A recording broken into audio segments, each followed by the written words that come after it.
In about 993 B.C., David sent Joab, a warrior he had made as the captain of his army, out to destroy the Ammonites. They began by laying siege in Rabbah, the chief city of the nation, 20 miles east of the Jordan River. But David stayed in Jerusalem. One night he couldn't sleep and went for a stroll on the roof of the palace. As he looked down over the city, he noticed a woman of unusual beauty taking her evening bath. He sent to find out who she was and was told that she was Bathsheba, the wife of Uriah, a loyal soldier in David's army. David sent for her and he slept with her, and she became pregnant. Bathsheba had just completed the purification rites after menstruation, so the baby was definitely fathered by the king. When David found out, he sent a message to Joab to send Uriah to him. When he arrived, David asked him how Joab and the army were getting along, and how the war was prospering. Then he told him to go home and relax, and he sent a present to him at his house. But Uriah didn't go home. He stayed that night at the gateway of the palace with the other servants of the king. When David heard what Uriah had done, he summoned him and asked him, "What's the matter with you? Why didn't you go home to your wife last night after being away for so long?" Uriah replied, "The ark and the armies and the general and his officers are camping out in the open fields, and I should go home to wine and dine and sleep with my wife? I swear I will never be guilty of acting like that." "Well, stay here tonight," the king told him, "and tomorrow you may return to the army." So Uriah stayed around the palace. David invited him to dinner and got him drunk, but even so he didn't go home that night, but again slept at the entrance of the palace. The next morning, David wrote a letter to Joab and gave it to Uriah to deliver. The letter instructed Joab to put Uriah in the hottest spot of the battle, and then pull back and leave him there to die.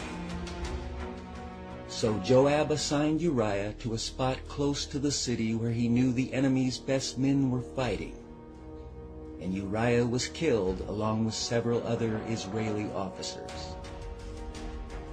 When King David heard the news, he told the messenger, "Tell Joab not to be discouraged.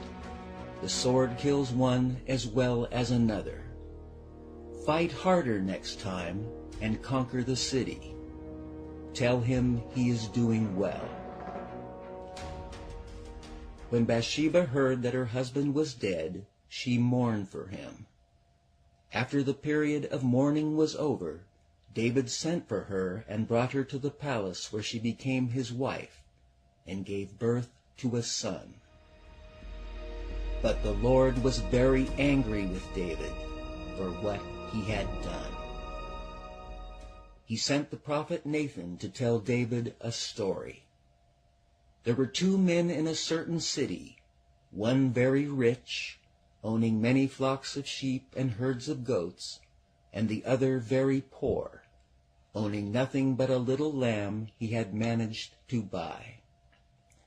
It was his children's favorite pet, and he fed it from his own plate and let it drink from his own cup, and he cuddled it in his arms like a baby daughter. Recently, a guest arrived at the home of the rich man. But instead of killing a lamb from his own flocks for food for the traveler, he took the poor man's lamb and roasted it and served it. King David was furious. I swear by the living God, he vowed, any man who would do a thing like that should be put to death. He shall repay 4 lambs to the poor man for the one he stole, and for having no pity. Then Nathan said to David, You are that rich man. The Lord God of Israel says, I made you king of Israel and saved you from the power of Saul. I gave you his palace and his wives, and the kingdoms of Judah and Israel. And if that had not been enough, I would have given you much, much more. Why, then, have you despised the laws of God and done this horrible deed? For you have murdered Uriah and stolen his wife. Therefore, murder will be a constant threat in this family from this time on, because you have insulted me by taking Uriah's wife. I vow because of what you have done, I will cause your own household to rebel against you. I will give your wives to another man, and he will go to bed with them in public view. You did it secretly, but I will do this to you openly in the sight of all of Israel. I have sinned against the Lord, David confessed to Nathan. Yes, but the Lord has forgiven you, and you won't die for this sin.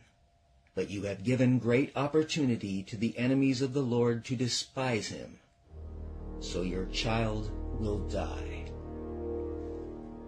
The Lord made Bathsheba's baby deathly sick, and David begged him to spare the child, and went without food and lay all night before the Lord on the bare earth.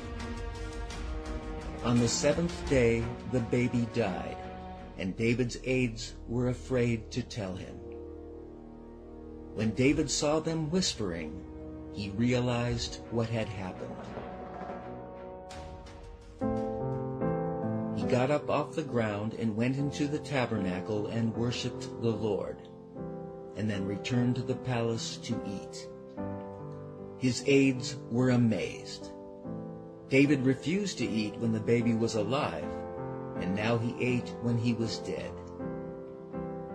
David said, I fasted and wept while the child was alive, for I said, perhaps the Lord will be gracious to me and let the child live.